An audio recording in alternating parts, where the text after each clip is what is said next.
உலகெங்கிலும் நடக்கும் முக்கிய நிகழ்வுகளை குறுஞ்செய்தி வடிவத்தில் தெரிந்து கொள்ள ஆதன் செயலியை டவுன்லோட் செய்யுங்கள். ஆதன் செயலியை டவுன்லோட் செய்ய டிஸ்கிரிப்ஷனில் உள்ள லிங்கை கிளிக் செய்யவும்.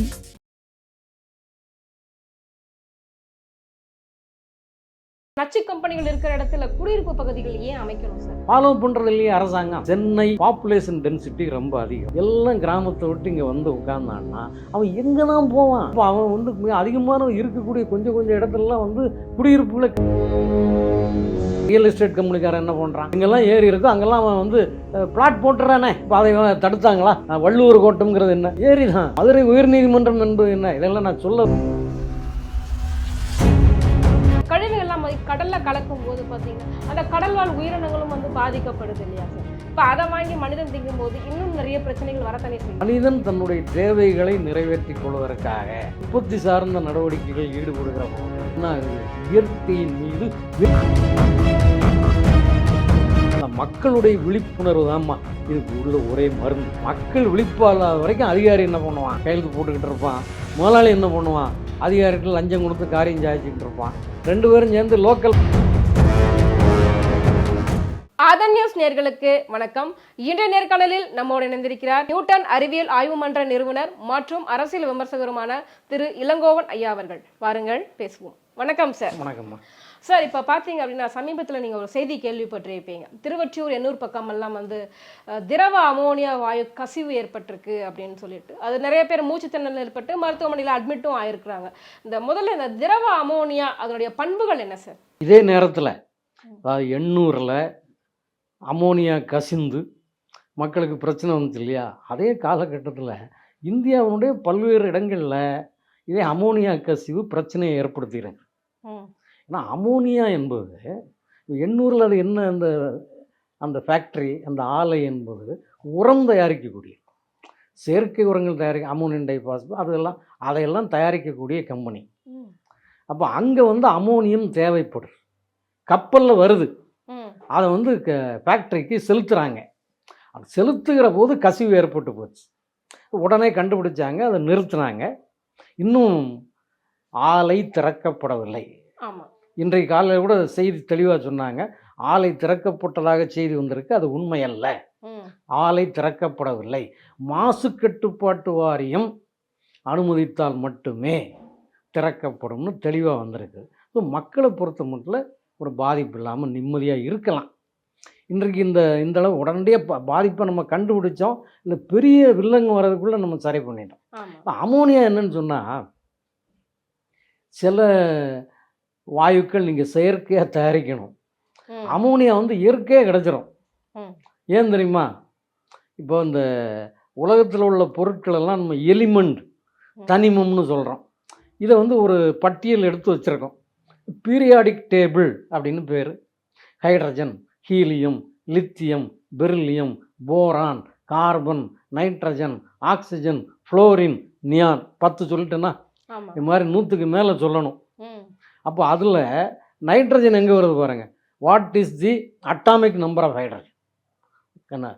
Hydrogen, helium, lithium, beryllium, boron, carbon, nitrogen 7.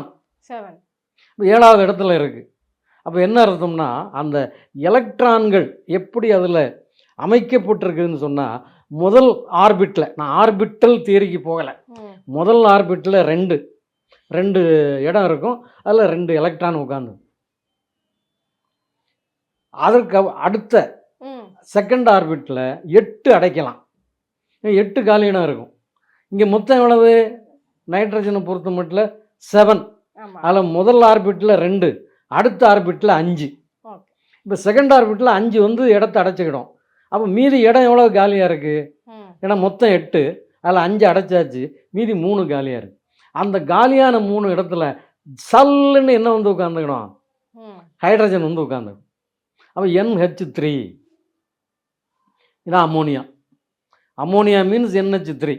Nitrogen ஒன்று, ஹைட்ரஜன் வந்து 3 சேர்ந்து வந்துடும். இது ஹைட்ரஜன் நம்முடைய இதில் மிக பெரும் அளவில் இருக்குது. அதே மாதிரி நைட்ரஜனும் அதிகமாக இருக்குது. இப்போ நம்முடைய வளிமண்டலத்தில் எதுவும் அதிகமாக இருக்குது. நமக்குன்னு ஒரு அட்மாஸ்பியர் இருக்குது, அதில் ஆக்சிஜன் நமக்கு அதில் கிடைக்குது, மற்ற வாயுக்கள் கிடைக்குது. அதை விட அதிகமான ஆக்சிஜனோட அதிகமாக கிடைக்கிறது நைட்ரஜன். ஓகே. நம்முடைய வளிமண்டலத்தில் நம்முடைய அட்மாஸ்பியரில் தான் இருக்குது. இப்போ நான் பேசுகிறேன், இப்போ நான் வந்து மூச்சு விடுறேன், விடும்போது என்ன அதிகமாக என்ன வருதுன்னா நைட்ரஜன் தான். ஏன்னா அதிகமாக என்ன உள்ளே போகுதுன்னா நைட்ரஜன் தான். எனவே வளிமண்டலத்தில் மானவாரியாக நைட்ரஜன் இருப்பதனால, ஹைட்ரஜன் இருப்பதனால ரொம்ப சுலபமாக அந்த NH3 என்கிற காம்பினேஷனில் அமோனியா உண்டாகிவிடும். இப்போ மெத்தில் ஐசோ சயனைடு ஒன்று ஞாபகம் இருக்கு அவங்களுக்கு, போபால் விஷவாயு அதையெல்லாம் நீங்கள் உண்டாக்குறது கஷ்டம். ஓகே. இது வந்து அப்படி இல்லை, சுலபமாக அங்கங்கே உண்டாகி கொண்டே இருக்கும். இப்போ என்ன இயற்கை ஆர்வலர்களும் சரி பொதுமக்களும் சரி என்ன ஒரு பயம் வருது அப்படின்னா, இந்த மாதிரி ஒரு சின்ன விஷயத்தை கவனிக்காம இருக்காங்க, இது ஒரு கவனக்குறைவில் நடந்ததோ இல்லை மிக்ஜாம் புயல்னால ஏற்பட்டதோ பாதிப்போ, இந்த மாதிரி நடக்கும்போது மிகப்பெரிய அளவில் பொதுமக்கள் வந்து அதிகமாக பாதிக்கப்படுறாங்க. இதே மாதிரி அந்த போபாலில் நடந்த மாதிரி ஒரு சம்பவம் ஒருவேளை நடந்திருந்துச்சு அப்படின்னா எவ்வளவு பெரிய இழப்புகள் ஏற்பட்டிருக்கும், ஒரு பயம் இருக்க தானே சார் செய்யும். ஆமாம், போபாலில் வந்து அது விஷத்தன்மை உள்ளது. அமோனியாவை பொறுத்த மட்டும் தீங்கு விளைவிக்கும். ஏன்னா நீங்கள் அதிகமாக சுவாசிச்சிங்கன்னா உங்களுக்கு என்ன மூச்சு முட்டுன்னா தரையில் படுத்து உருள வேண்டியது தான், விளையாட்டே கிடையாது. ஆனால் மெத்தில் ஐசோசயனைடு என்பது நீங்கள் சுவாசிச்சிங்கன்னா அது உள்ளுக்கு போய் சுவாச மண்டலத்தை தாக்கி உயிருக்கு இறுதி விளைவிக்கும். ஸோ ரெண்டுக்கும் வித்தியாசம் இருக்குது. இங்கே அதே சமயத்தில் இங்கே உடனடியாக அன்றைக்கு கண்டுபிடித்து அதை வந்து உடனடியாக ஸ்டாப் பண்ணிட்டாங்க. அமோனியா வந்து அதிகமான அளவுக்கு கசிவு ஏற்படாமல் தடுக்கப்பட்டு விட்டது. அமைச்சர் மெய்யநாதன் வந்து பார்த்துருக்கிறாரு. அப்புறம் மாசு கட்டுப்பாட்டு வாரியம் தலையெடுத்து நாங்கள் சுவமோட்டோவாக இதை நாங்கள் கேஸ் எடுப்போம்னு சொல்லிட்டாங்க. ஓகே.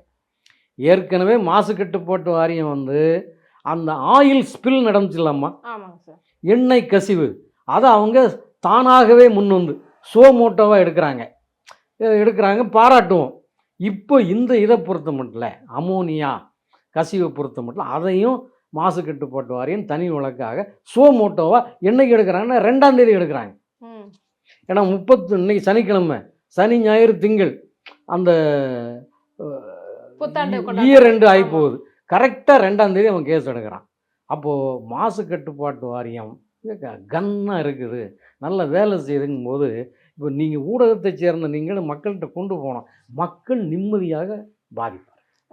ஆனால் மெத்தில் ஐசோசயனைடு அன்றைக்கு என்ன ஆகி போச்சு, அந்த அர்ஜுன் சிங் முதலமைச்சர், காங்கிரஸ் முதலமைச்சர் என்ன பண்ணார், அவர் ஊரை விட்டு ஓடி போயிட்டார். எந்த பாதுகாப்பும் மக்களுக்கு கொடுக்கல, நிறைய பேர் செத்து போனாங்க. இது வந்து அவ்வளவு தீங்கு விளைவிக்காது, அவ்வளவு பாதிப்பை தரக்கூடியதல்ல. இந்த எண்ணூர் திருவொற்றியூர் பக்கம்லாம் பார்த்தீங்க அப்படின்னா நிறைய எண்ணெய் கம்பெனிகள் இருக்குது, இந்த மாதிரி உரம் தயாரிக்கிற கம்பெனிகள்லாம் இருக்குது. ஸோ அங்கே இருக்கிற மக்களுக்கு வந்து நிறைய சைடு எஃபெக்ட்ஸ் வருது அப்படின்னு கூட சொல்கிறாங்க. குழந்தைங்களுக்கு ஃபிட்ஸ் வருது, நிறைய பேருக்கு நிறைய உடல் ரீதியான நரம்பு சம்மந்தமான பிரச்சனைகள்லாம் வருது அப்படின்ற மாதிரி. ஸோ இந்த மாதிரியான ஒரு நச்சு கம்பெனிகள் இருக்கிற இடத்துல குடியிருப்பு பகுதிகள் ஏன் அமைக்கணும் சார்? குடியிருப்பு பகுதிகளில் ஆரம்ப காலத்தில் ஆலைகள் அமைக்கப்படவில்லை. ஆரம்ப காலத்தில் ஆலைகள் அமைக்கப்பட்ட காலம் வேறு, இன்றைக்கு நாம் பேசக்கூடிய காலகட்டம் வேறு. அப்போது ஒரு இடத்துல ஆலை உண்டாக்கப்பட்ட பின்னால் அதை ஒட்டி தொழிலாளர் குடியிருப்பு வந்து அங்கே வந்து சேரும். ஸோ எங்கே ஃபேக்ட்ரி இருக்கோ அங்கே தான் வந்து குடியிருப்பு வந்து சேரும். அப்போ காலப்போக்கில் என்ன ஆகும், குடியிருப்பு அதிகமாகிவிடும். இல்லை, அதுக்கான வழிகாட்டு நெறிமுறைகளும் அந்த கம்பெனிக்கும் ஃபாலோ பண்ணணும், மக்களுக்கான நெறிமுறைகளையும் அரசு செய்யணும் தானே. அது பண்ணணுமா, இங்கே ஃபாலோ பண்ணுறது இல்லையே அரசாங்கம். என்னன்னு சொன்னால், சென்னை என்று சொல்லுகிற போது பாப்புலேஷன் டென்சிட்டி ரொம்ப அதிகம், இவ்வளவு இருக்கக்கூடாது, எல்லாம் கிராமத்தை விட்டு இங்கே வந்து உட்கார்ந்தான்னா அவன் எங்கே தான் போவான். அப்போ அவன் வந்து அதிகமான இருக்கக்கூடிய கொஞ்சம் இடத்துலலாம் வந்து குடியிருப்புகளை கட்டத்தானே செய்வான். அது ஏரியா ரைட், அதுக்கு மேலே கட்டுறேன்.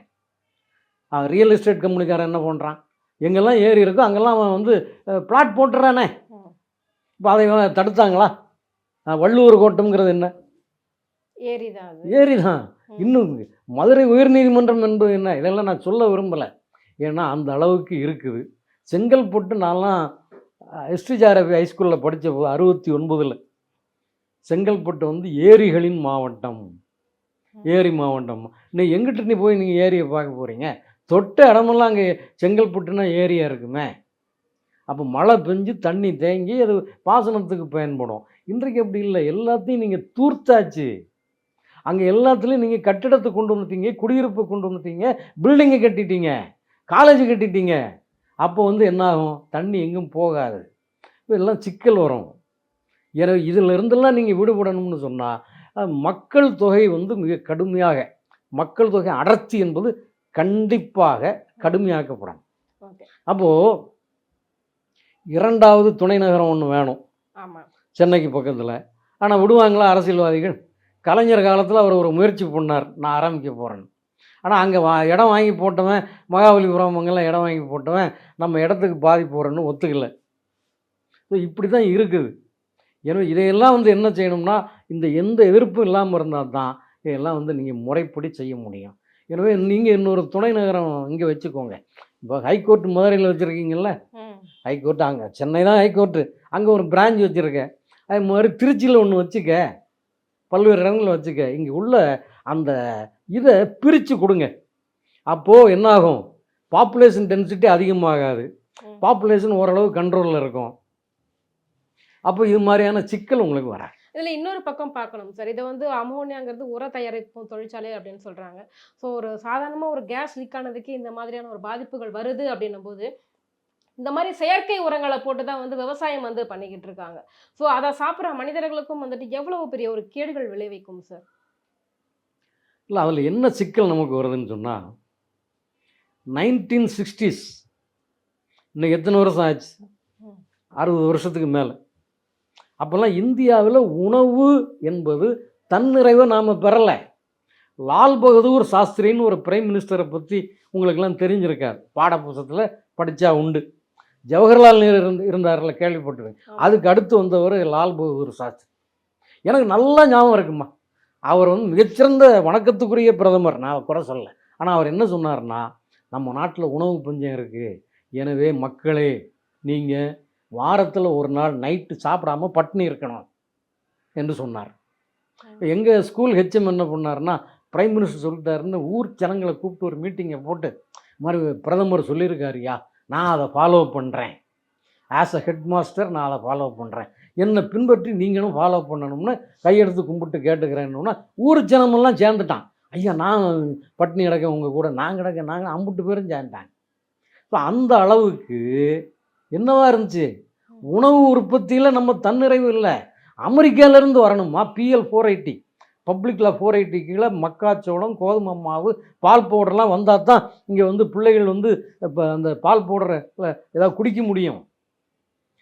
இந்திய சீன போர் எப்போ நடந்துச்சு? 1962 ஆகஸ்ட் மாதம், கன்ஸ் ஆஃப் ஆகஸ்ட் புத்தகத்தை படித்து பாருங்கள். அப்புறம் 65 பாகிஸ்தானோட சண்டை. 3 வருஷத்துக்குள்ள 2 சண்டை, யுத்தம், போர். அப்போ என்ன ஆகும்? விலைவாசி கூடி, உணவு தானிய பற்றாக்குறை ஏற்பட்டு பெருத்த சிக்கலாகி, அதுக்கப்புறம் டாக்டர் MS சுவாமிநாதனை கூப்பிட்டு வந்து அதெல்லாம் சரி பண்ணாங்க. இவன் அவ்வளவு சிக்கல் அன்றைக்கு இருந்த காரணத்தினால உணவுக்கு வந்து அன்னைக்கு மிக பெருமளவுக்கு பற்றாக்குறை, தட்டுப்பாடு. ஒரு பிரதமர் வந்து மக்களை பார்த்து ஒரு நாள் பட்டினி இடங்கப்பான்னு சொல்லும்போது எல்லா ஹோட்டல்லையும் என்ன பண்ணிட்டான்னா, செவ்வாய்க்கிழமை சாயங்காலம் ஹோட்டல் மூடிட்டாமா. சாயங்காலம் 6 மணிக்கு காஃபி குடிப்பானுங்க, இரவு 7 மணிக்கு இந்த டிஃபன் ஆரம்பிப்பாங்க, அதை க்ளோஸ் பண்ணிடுவான். இதெல்லாம் நடந்தது. இன்றைக்கு நீங்கள் இது மாதிரி செயற்கை உரங்களை பயன்படுத்தாமல் இருந்தால் என்ன செய்ய முடியும்? உணவு உற்பத்தியில் நாம் தன்னிறைவு ஒருபோதும் அடைய முடியாது. இப்போ மாட்டுச்சாணி மிகச்சிறந்த உரம் தான். இப்போ நல்லா பக்காவ விவசாயம் பார்த்தவன், திருநெல்வேலி மாவட்டம் அம்பாசமுத்திரம் தாலுகா வீரவநல்லூரில் நான் பக்கா விவசாயம், காலேஜில் படிக்கிற வரைக்கும் வேலை கிடச்சி இங்கே சென்னைக்கு வர வரைக்கும் நான் அங்கே விவசாயம் பார்த்துட்டு தான் இருந்தேன். இன்றைக்கு அன்றைக்கெல்லாம் இந்த உரம் தான், அதிகமாக ரசாயன உரம்லாம் போட மாட்டோம், யூரியா மட்டும் வாங்குவோம். இந்த ஸ்பிக்குன்னு கேள்விப்பட்டிருக்கீங்களா? Southern Pedro chemical industries. நான் டிகிரி முடிக்கும்போது தான் அந்த கம்பெனியை தொடங்கினாங்க. என் கூட படித்தவன், அவன் கெமிஸ்ட்ரி மேஜர், அவன் அதில் வேலைக்கு போயிட்டான். அது ஸ்பிக் அப்போ தான் கொண்டு வராங்க. கடையில் போய் யூரியா வாங்குவோம், மற்றபடி என்ன வாங்குவோம்னா கொம்பு மூடை வாங்குவோம், குழம்பு மூடை. கொம்பு குழம்புன்னா வேற ஏதாவது அர்த்தம், சாம்பார் குழம்பு அது இல்லை, மாட்டுக்கு குழம்பு இருக்கு இல்லைங்களா, அது இந்த கால் பாதத்தில் வர கொம்பு மூடை, குழம்பு மூடை வாங்கி போடுவோம். ஒரே ஒரு இது மட்டும் யூரியா வாங்கி போடுவோம். இன்றைக்கி உள்ள டைஅமோனியம் பாஸ்பேட் அந்த இதெல்லாம் அன்னைக்கு போட்டது கிடையாது. ஆர்கானிக் ஃபார்மிங் தான். பக்காவாக பண்ணிக்கிட்டு இருந்தோம். 2 போகம், ம். காரில் சம்பா, பிசானத்தில் சிறுமணி போட்டோம், அவ்வளோ அற்புதமான அரிசி. நீ அதை வைத்து கொண்டு இவ்வளவு பெருகி வரக்கூடிய மக்கள் தொகையில் இந்த மக்களுக்கு சோறு போட முடியுமா அம்மா? ம். முடியாது. எனவே நீ என்ன பண்ண வேண்டியிருக்கு? ரசாயன உரங்களை பயன்படுத்த வேண்டியிருக்கு. ம். வேறு வழி கிடையாது. இதுல இன்னொரு விஷயம் பார்க்கணும் சார். இந்த ரசாயன உரங்கள்லாம் தயாரிக்கிற கம்பெனிகள்லாம் பார்த்தீங்கன்னா கடலோரத்தை ஒட்டியே தான் இருக்கு. ஸோ இந்த கழிவுகள்லாம் கடல்ல கலக்கும் போது பார்த்தீங்கன்னா அந்த கடல்வாழ் உயிரினங்களும் வந்து பாதிக்கப்படுது இல்லையா சார்? இப்போ அதை வாங்கி மனிதன் திங்கும் போது இன்னும் நிறைய பிரச்சனைகள் வரத்தானே செய்யும் மனிதனுக்கும். அதாவதுமா, சூழ்புற மாசு என்பது மனிதன் எங்கெல்லாம் இருந்து மானுட நடவடிக்கைகளை மேற்கொள்கிறானோ அங்கே எல்லா இடத்துலையும் சூழ்புற மாசு கண்டிப்பாக வந்து சேரும். ம். இன்னெவிட்டபிள். ஒன்றும் செய்ய வேண்டாம். ஒரு இடத்துல ஒரு 10 பேர் மனிதர்கள் போய் படுத்து கிடந்தா போதும், வேறு ஒன்றும் செய்ய வேண்டாம். அப்போ என்ன ஆகும்? நிச்சயமாக சுற்றுப்புறம் மாசுபடும். மனிதன் தன்னுடைய தேவைகளை நிறைவேற்றி கொள்வதற்காக உற்பத்தி சார்ந்த நடவடிக்கைகள் ஈடுபடுகிற போது அங்கே என்ன ஆகுது? இயற்கையின் மீது வினை புரிய வேண்டியிருக்கு. இயற்கையின் மீது வினை புரியும் போது எல்லா நேரமும் மனிதனால் இயற்கையை அதிகமாக நம்ம இஷ்டத்துக்கு வளைக்க முடியாது என்கிற புரிதல் வேணும். அதெல்லாம் இருக்குமா சொல்லுங்கள்? இல்லை, யாருக்கும் இல்லை. உலகம் முழுக்க எங்குமே இல்லையம்மா. அப்படி தான் இருக்குது. இப்போ பார்த்தீங்க அப்படின்னா இந்த ஸ்டெர்லைட்ல வந்து பிரச்சனை வந்தப்போ பார்த்தீங்க அப்படின்னா அந்த கம்பெனியை கண்டிப்பாக மூடியே ஆகணும்னு சொல்லிட்டு திமுக வந்து பல்வேறு பிரச்சனைகளை வந்து முன்னெடுத்து எடுத்துகிட்டு போனாங்க. அந்த கம்பெனி வந்து மூடவும் பட்டுருச்சு. இப்போ அதே மாதிரி தான் இப்போ இந்த கம்பெனிக்கும் இந்த திமுக அரசு வந்து இதுக்கான உரிய நடவடிக்கை எடுக்கணும் அப்படின்றது மக்களுடைய மிகப்பெரிய எதிர்பார்ப்பாக இருக்குது. இதை இந்த அரசு பூர்த்தி பண்ணணும்னு நினைக்கிறீங்களா? அதில் கமிட்டியினுடைய அறிக்கை எதிர்பார்ப்பாங்க. ஸ்டெர்லைட் என்பது நீண்ட காலமாக அது மிக பெருமளவுக்கு பாதிப்பை ஏற்படுத்துகிறது என்கிற புகார்கள் அதில் இருந்துக்கிட்டே இருந்துச்சு. இது வந்து இப்போ தான் முதல் முறை அந்த அமோனியம் ஃபில்லப் ஆகும்போது என்ன ஆகுது? கேஸ் லீக் ஆகிருக்கு. எனவே உண்மையிலேயே இது பெருமளவுக்கு பாதிப்பை ஏற்படுத்தக்கூடிய விஷயமா என்று அந்த நிபுணர்கள் அறிக்கை சொல்லணும். அவங்க அதை சொன்னாங்கன்னா மூடிடுவாங்க. ஏன்னா மிகப்பெரிய ஸ்டெர்லைட் கம்பெனிலாம் காப்பர் ப்ரொடக்ஷன் ஆகிற இடம், அதையே நிப்பாட்டியாச்சு. இதில் வந்து அவ்வளோ ஒன்றும் பெரியது இல்லை. இது என்ன உரம் தயாரிக்கக்கூடிய கம்பெனி. எனவே இதில் பெருமளவுக்கு இடைஞ்சல்னா கவர்மெண்ட் வந்து மூடிடுவாங்க, ஒன்றும் பிரச்சனையாக. அதனால் நம்ம பயப்பட வேண்டிய அவசியம் இல்லை. Okay sir. இனி எதிர்காலத்தில் இது மாதிரியான விஷயங்கள் நடக்காமல் இருக்கிறதுக்கு என்னென்ன மாதிரியான பாதுகாப்பு நடவடிக்கைகள் செஞ்சால் கரெக்டாக இருக்கும்? இல்லை, ரொம்ப தெளிவாக மத்திய அரசாங்கத்தில் சில ஆண்டுகளுக்கு முன்பு ஜவுடேகர்னு ஒரு அமைச்சர் இருந்தார், ஞாபகம் இருக்கா? அவர் வந்து இந்த இண்டஸ்ட்ரீஸ் மினிஸ்டராக இருக்கும்போது இண்டஸ்ட்ரியெல்லாம் வந்து வகைப்படுத்தினாங்கன்னா மாசு அடிப்படையில் இந்த ஒவ்வொரு இண்டஸ்ட்ரியும் எவ்வளவு மாசை வெளியிடுகிறது என்பதற்கான ஒரு இண்டெக்ஸ் தயார் பண்ணாங்க. அதில் மஞ்சள், பச்சை, சிவப்பு, ஆரஞ்சு, வெள்ளை, இப்படி பல கலர் வரும். அதிகமாக போச்சுன்னா ரெட்டு. இன்றைக்கு அதில் வகைப்படுத்தி வச்சுட்டாங்க. இது அதிகபட்ச ஆபத்து, இது அதை விட சற்று குறைவு, இது அதை விட சற்று குறைவு என்று சொல்லி அந்த மாஸ் இண்டெக்ஸ், மாசு என்கிற பொல்யூஷன் இண்டெக்ஸ் அடிப்படையில் இது எல்லாத்தையும் பிரித்து ஜவுடேகர் அமைச்சராக இருக்கும்போது சொல்லி அது அமலுக்கு வந்தாச்சு. அதுக்கு முன்னாலாம் பார்த்திங்கன்னா பல இதெல்லாம் அவ்வளவு பாதுகாப்பாக கொடுத்துக்கிட்டு இருந்தாங்க. இது எல்லாத்தையும் தூக்கி ரெட்டில் போட்டார் அவர் எல்லாமே வந்து. எனவே அது மாதிரியான ரெட்டில் வருது, ஆரஞ்சில் வருதுன்னு சொன்னால் அவர்களுக்கு எக்கச்சக்கமான கட்டுப்பாடு விதிக்கப்படும். அதையெல்லாம் அவங்க ஃபுல்ஃபில் ஆனால் தான் லைசன்ஸு கிடைக்கும்.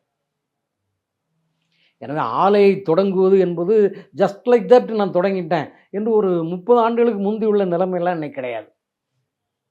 புதிய பொருளாதார கொள்கையை கொண்டு வந்தார் இல்லையா நரசிம்மராவ், எல்லாம் திறந்து விட்டார். இப்போ வந்து அப்படி இல்லை. ஏன்னா அவை அனைத்துமே மாசை ஏற்படுத்துகின்றன, மாசை உண்டாக்குகின்றன. அப்போ மாசுனால நம்ம பிரச்சனை வந்துடும் என்பதற்காக சுற்றுச்சூழல் பாதுகாப்புங்கிற அடிப்படையில் நிறைய கண்டிஷன் போட்டிருக்காங்க. இப்போ யாராக இருந்தாலும் அந்த கண்டிஷனை ஃபுல்ஃபில் பண்ணணும்.